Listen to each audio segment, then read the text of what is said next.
How's everybody doing? Welcome back to another episode of The Banker Next Door. I'm your host, Dr. Joe Berquist. Today, I wanted to bring everybody an update on beneficial ownership information. I really wasn't planning on doing this, but there was some major breaking news that came this week. Actually, it started actually late last week, last Friday.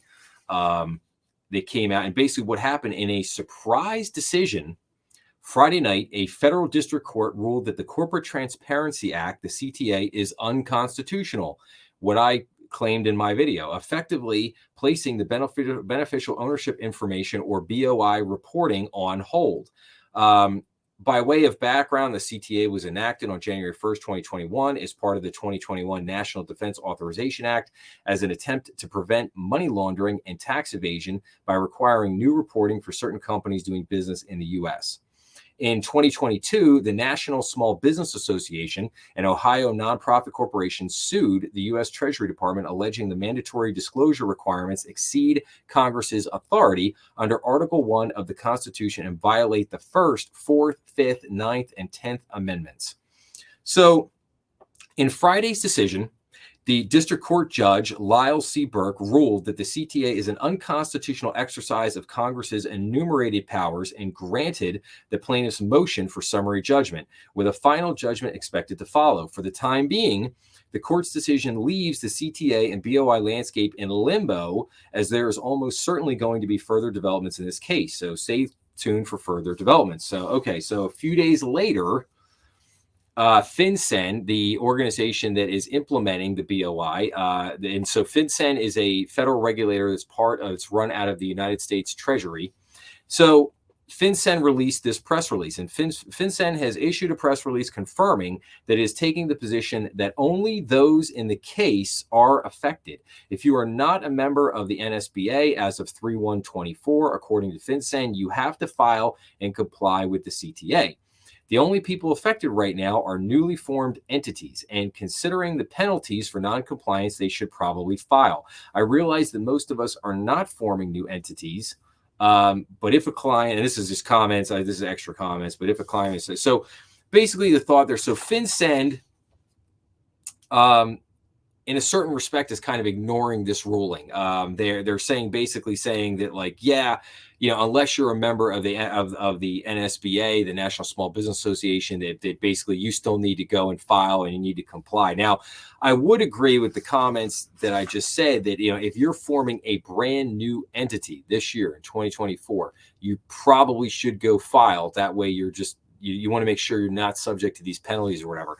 If you do have an existing business, I'm not saying that you shouldn't file, but you certainly have until the end of the year to file. So you certainly have a lot time remaining, and it might be worthwhile just to wait a little while and see kind of what happens with this court ruling. So in that vein, I also want to bring in an article here. So this is from the Philadelphia Business Journal, and this basically says the government business reporting mandate loses in court. Here's what happens next. So as we get down into this article, so it kind of goes through an overview of the article. It talks about the court legislation that we just said. So the law firm Hughes, Hubbard and Reed, LLP, special counsel Thomas Lee, who represents the NSBA and Winkles, said they were happy with the outcome. In our view, Judge Burke correctly ruled that while intentioned, the CTA exceeds the powers given to Congress by the Constitution. Lee said in a statement, this was a high-stakes constitutional litigation involving an unprecedented federal statute with broad potential impact. But the ruling does not come with a broader injunction. It only applies to the plaintiffs. And that means that basically the legal fight over the legislation is likely to continue. We expect the Treasury Department will appeal the decision to the 11th Circuit Court. So we will have to take a wait and see approach as to what happens on appeal. In the meantime, we are hopeful that FinCEN will provide guidance as to what reporting companies should do, if anything, while litigation continues. Well, FinCEN answered that, and they told you, basically file. What else we got here? So then it goes down to, as we scroll down here, it then goes into, like, what does the Corporate Transparency Act mean for small businesses? And we go in there, and then basically, what does FinCEN and the Treasury Department want with the information? So, and this is kind of interesting. So This basically says that while detractors have said small businesses are largely unaware of the new requirement, most service providers will be. That means when small businesses use their lawyer, accountant, or other service provider, they will likely be told or reminded of the requirement. Now, that is true. I certainly tell people all the time, as many people as I can, to try to bring awareness to this. And it's certainly accountants and lawyers are telling people to do if the accountant and lawyer is aware of it. I'm sure some are not. So Gary Kalman, the U.S. Director of Transparency International, an anti-corruption coalition that supports the reporting requirement, has filed an amicus brief in court in support of the legislation. Said small businesses that honestly forget to report their ownership information or updated are not a target for enforcement. We need to stop spreading around the rhetoric that people are going to mistakenly get themselves in trouble. What FinCEN is looking for are criminal networks, national security risks. That's who they are looking for. They are not looking for the guy or the woman who owns a company who forgot to file some paper with the IRS. No. The aim is instead to help catch anonymous companies that supporters say are used to launder money, fund terrorist networks, and allow bad actors to do business where they are not allowed, Kalman said. While the ownership database is not public, it will be accessible by law enforcement agencies, giving them another tool to locate and crack down on criminal enterprises.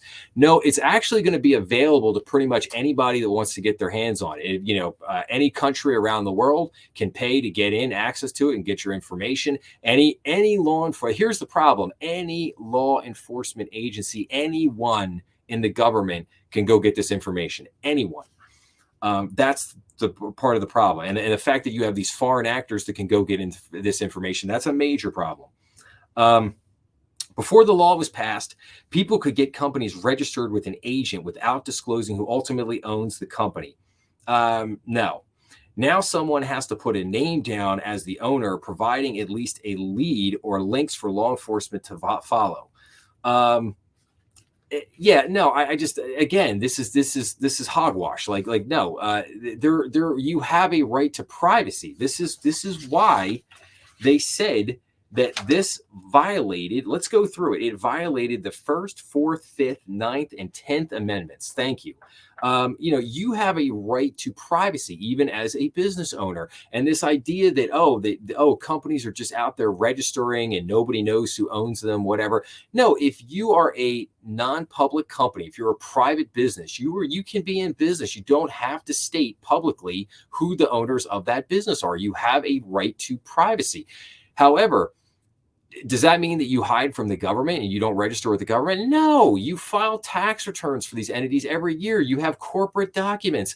If you walk into a bank, if you any number of companies you want to do business with, you have to present them ownership documents. You have to show them who owns the business. They want to know who they're doing business with. Like this idea that somehow people just hide everything and that the government has no access to this it's ridiculous. And again, it's also, this is what due process is for. This is for what, investigations are for. If the government expects that you have done something wrong, they go and wait for it. They investigate you. They come and knock on your door and they say, hey, we need your papers. We need to see who owns this company. You need to explain to us what this business does and how it operates. Like, that is their job.